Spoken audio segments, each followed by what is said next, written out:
欢迎来到星星频道，请点击订阅并关注，获取最新资讯。内娱直播话题持续升温，刘宇宁后台配置亮眼，认真敬业的表现引发网友热议，并受到大家持续关注。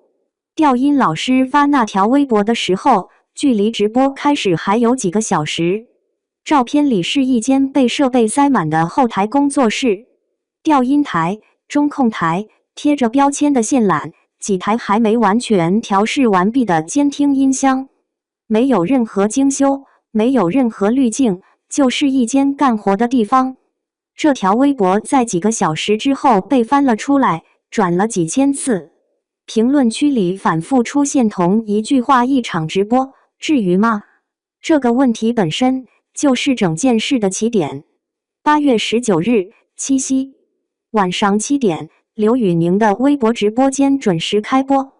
屏幕亮起来的一瞬间，弹幕就铺满了画面。他的第一句话是：100多天没直播了，有点生疏。这句话他说得很轻，像在自言自语。弹幕刷得更快了，没人知道为了这句有点生疏，背后堆了多少东西。舞台不是临时搭的架子，刘宇宁在拍一部叫《铁证》的戏，剧组在昆明，直播也在昆明。但直播前一天他去看场地，觉得不够氛围感不够。当天晚上，他联系了《铁证》的制片人，问能不能请剧组的美术老师帮忙。美术老师凌晨12点赶到现场看景，看完之后出了一整套方案，然后道具组来了，制片组来了，整个团队通宵搭景。第二天直播的时候，那个连夜搭出来的景是一片康乃馨花海，5万多朵真花。从镜头里看过去，整个直播间淹没在颜色里。有粉丝在弹幕里说：“这是把昆明的康乃馨都搬来了吧？”花只是其中一样。音响设备是从北京运过来的刘宇宁个人第2轮巡回演唱会的同款配置。乐队是2巡的原班人马，音乐总监刘卓带着团队现场伴奏。调音师就是发微博的那位，也是他演唱会的御用调音师。服装从北京空运，高定皮衣，标志性的红色麦克风，全部是演唱会定制款。直播技术交给之前合作过的专业团队，多机位运镜、导播、推流，按大型直播的规格走。连演唱会的高清串场 VCR 都搬进了直播间。这些配置加在一起，就是一场完整的线下演唱会。只是观众不在场馆里，在手机屏幕后面。这场直播持续了2个半小时。刘宇宁全开麦唱了31首歌。让9寻一个你，天问星辰与共，一首接一首，中间换装和互动的时间压到最低。弹幕里有人说：“我们这是坐在内场 A1 排看了一场免费演唱会，全程免费，关闭打赏通道，没有带货，没有广告植入，全部成本由刘宇宁个人承担。据说花费在100万级别。有人算过一笔账，31首歌。2个半小时全开麦，这个强度跟线下个人演唱会没有区别，区别在于线下的票是要卖的，而这场直播不仅不卖票，连打赏都关了。直播结束后，观看人次的数据出来了，超过7400万。但比数据更值得看的是那些散落在各处的细节。调音老师发的那条微博底下，有人问：这是直播还是演唱会？有人回是直播，但按演唱会的规格做的。还有人翻出了更早的东西。康乃馨音乐节这个系列从2021年开始，每年一场。1.0 的时候，刘宇宁手里拿的还是一束假花，到7.0变成了5万朵真花铺满全场。从1.0到7.0， 6年时间。零门票、关打赏，全部自费。粉丝说这个系列不变的是他一直想给我们最好的。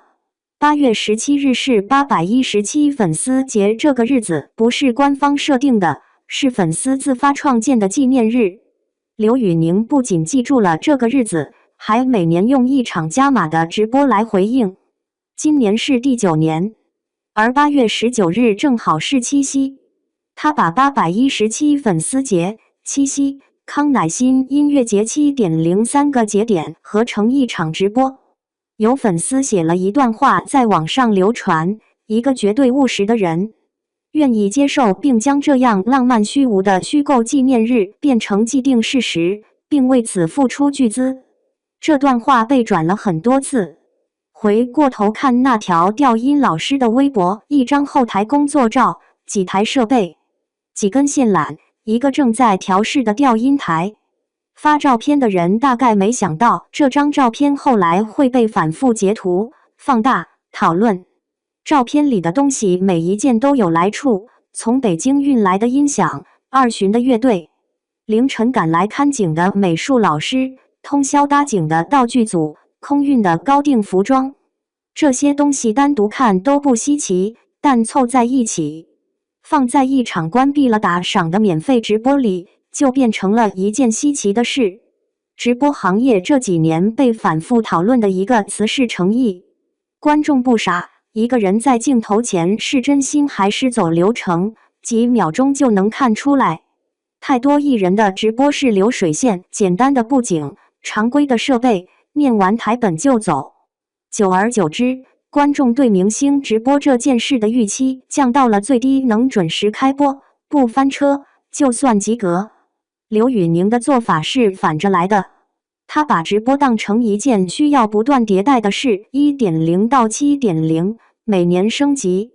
别人在直播间赚钱，他关掉打赏自己贴钱。别人把直播当营业任务，他花几个通宵去打磨一个只出现2个半小时的舞台。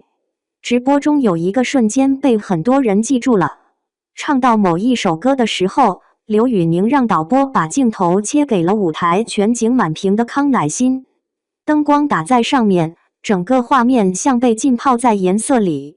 他说了一句：“我们铁证剧组特别的铁。”这句话很轻，但背后是前一天凌晨12点赶到现场看景的美术老师，是通宵出方案的设计团队，是连夜搭建舞台的道具和制片。他把这些人的名字一个一个念出来：音乐总监刘卓，调音老师，闲鱼直播团队，演唱会班底的乐手们。没有一个人是工作人员这个笼统的称呼，每个人都有名字，都有来处。直播结束的时候，弹幕还在刷，屏幕按下去之后，那些花了几个通宵搭起来的舞台，从北京运来的设备，凌晨赶来的美术老师，全部归位，撤场，消失。留下的只有2个半小时的录像和7400万个观看记录。有人把调音老师那条微博又翻了出来，照片里那间堆满设备的后台工作室，在直播开始前几个小时还是一团忙碌。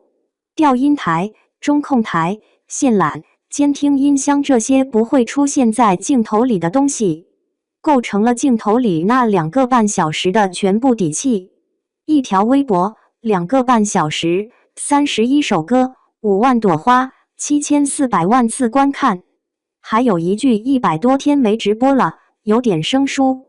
这句话他说得很轻，但为了这句话，有人凌晨出了方案，有人把设备从北京运到昆明，有人关了打赏通道，有人唱了2个半小时全开麦。